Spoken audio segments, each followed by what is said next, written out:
Hi again. So yeah, my name is Dr. Sadie Jones and I'm here to tell you more about the hashtag Soton Astro Art project.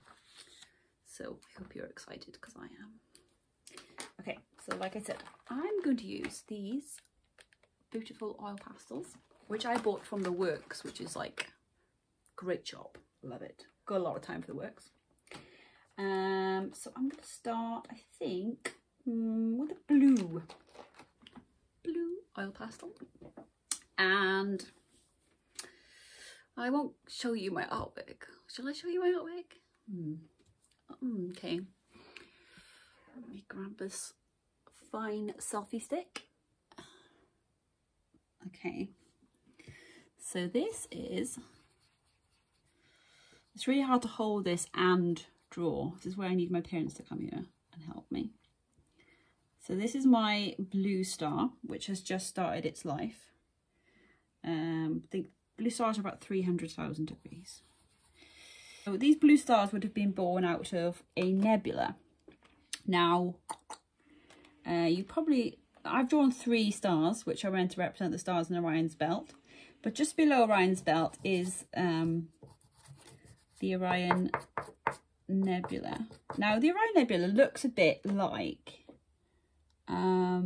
it looks a bit like a supernova explosion, but instead of it being necessarily an explosion, it's actually lots of gas and dust and hydrogen coming together. Now, when you see hydrogen in pictures, it is normally purple or pinky colour, and that is true colour. Some of the colours you see in those beautiful Hubble diagrams, they are I don't want to say fake colours, because all the information and all the dust and gas is really there. But the astronomers will assign different colours to these gases and the filters that they use, just so you can see them better. So with your eyes, which only detect optical light, you wouldn't see such vivid colours. But actually for the Orion Nebula, I've seen it actually through a telescope in Tenerife when I was there with the students, and it does look that colour. It does have pinky and purple tones, and those are from the hydrogen and the helium. So basically, if enough hydrogen can stick together and get gravitationally collapsed in a certain area of space, then that will become a star, and a star is born. So this very terrible attempt at drawing a star is here. So this star is born. Yay, a star is born. Okay. As you can see, even though I have a B in AS level art, I am not the best artist by any means. But I think in times like these, it's really good to be creative, and it's really good for the mental health and reducing anxiety. So even if your artwork, or your first go at your artwork, I'm going to make one that looks way better than this. But this is just to show you guys, okay? Even if your first piece of artwork looks a bit terrible, then that's fine. You can always make another one. Okay, so I'm getting quite abstract now, I think. They're very carried away. Okay, so that is the beginning of a star's life. As you get more stuff, as you get bigger and you get more massive, more stuff is attracted to you. And eventually there will be a process called fusion happening, where the star is born. Now, when the star is born, it's actually kind of like a whitey colour. It's going to be very hard for me to draw white on this piece of paper, but the stars will be like a kind of really whitey blue colour. So it's the opposite to what you might think. So if you look at your taps, you have quite old style taps.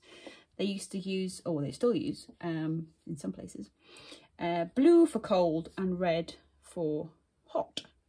But actually, it's the other way around in reality. Well, in astronomy it is. The blue stars are the hottest, 300,000 degrees. And the star which is in Betelgeuse, which is the red star in the top corner of Orion, is red. This is kind of a weird red, so I'm going to use a different colour. So yeah, so you can get blue stars, you can get red stars. And you probably all know of a star out the window there. It's very bright, and that is because of the sun, which is a star, and it is halfway through its life. So you've got Betelgeuse, super red giant, end of its life, about 3,000. Yeah, I think maybe, so I think Betelgeuse is 3,000 Kelvin, and maybe I've added on an extra factor on the end. I think these blue stars are actually only about 30,000 degrees, but still it's really hot. You know what I mean? The thing is with astronomy, numbers get so big that they start to lose meaning sometimes. Anyway, so the sun is yellow. I won't look at it because I don't want to go blind. But I got my yellow oil, and there isn't really a yellow G-type star in Orion. So I'm going to put it over here. So the sun is really handy because without it, we would not be here having this, well, I don't want to say conversation, but you know what I mean. Okay, so this is my artwork. It's coming along quite nicely. Still needs a little bit more of something.